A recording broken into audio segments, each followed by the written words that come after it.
Magandang araw mga kakampi sa kapayapaan. Narito na ang mga mainit na mga balita dito sa Kampila News.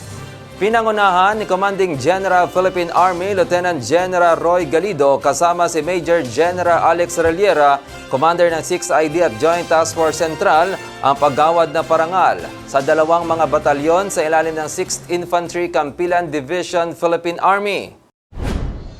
Commanding General Philippine Army Bayanihan Streamer ang iginawad sa 37th Infantry Conqueror Battalion dahil sa matagumpay na paglipol sa kaaway ng Estado, partikular na ang komunistang terorista sa mga bayan ng Kalamansig at Isulan sa lalawigan ng Sultan Kudarat. Si Lieutenant Colonel John Paul Baldomar, pinuno ng 37th IB, ang tumanggap ng parangal. Samantala, kapareho ding parangal ang natanggap ng 7th Infantry Tapat Battalion na pinamumunuan ni Lieutenant Colonel Frederick Chicote. Ito matapos na tuluyang madismantle ng militar ang mga teroristang komunista sa mga bayan ng Bagumbayan at Senator Ninoy Aquino sa Sultan Kudarat.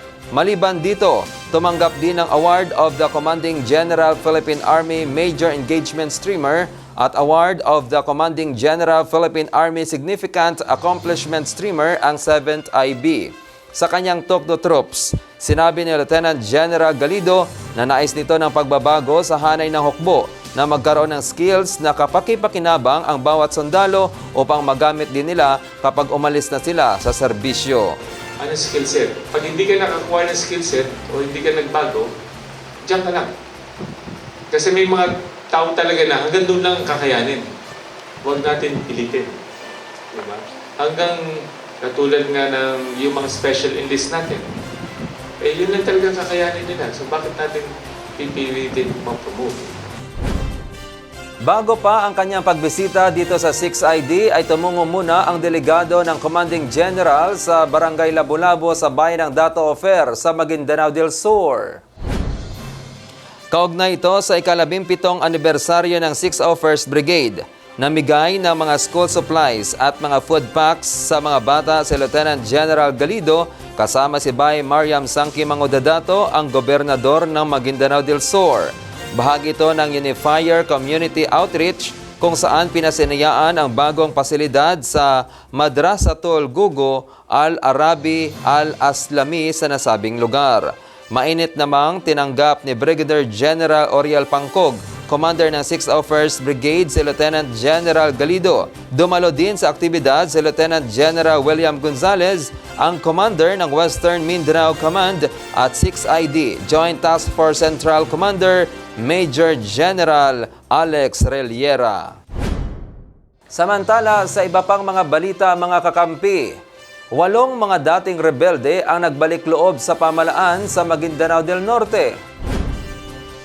Ang mga ito ay pinisinta ni Lieutenant Colonel Guillermo Mabote Jr., ang pinuno ng 57th Infantry Masikap Battalion kay Major General Alex Reliera, Commander ng 6th ID at Joint Task Force Central nitong Lunes.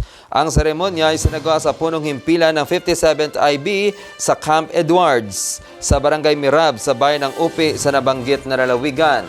Ang mga former victims of extremism at friends rescued ay nabigyan ng cash assistance at sako ng bigas bilang panimula ng mga ito sa pagbabagong buhay. Ang mga tulong pinansyal na ito ay buhat sa mga lokal na pamahalaan. Sinaksihan din ni Regional Advisor on Peace and Security, Office of the Presidential Advisor on Peace, Reconciliation and Unity OPA Pro Regions 8, 10, 11, 12, and 13, Major General Edgardo De Leon, retired, 603rd Brigade Commander, Brigadier General Michael Santos, Aguila Haven Focal Person Mr. Roger Dionisio, at mga punong ehekutibo na mga bayan ng Upi sa Maguindanao del Norte, South Upi at Ampatuan sa Maguindanao del Sur, Esperanza at Libak sa lalawigan ng Sultan Kudarat. At yan ang mga mainit na mga balita dito sa 6th Infantry Campilan Division at Joint Task Force Central, hatid sa inyo ng Kampila News. Para sa karagdagang mga balita, i-like at i-follow kami sa aming mga social media accounts.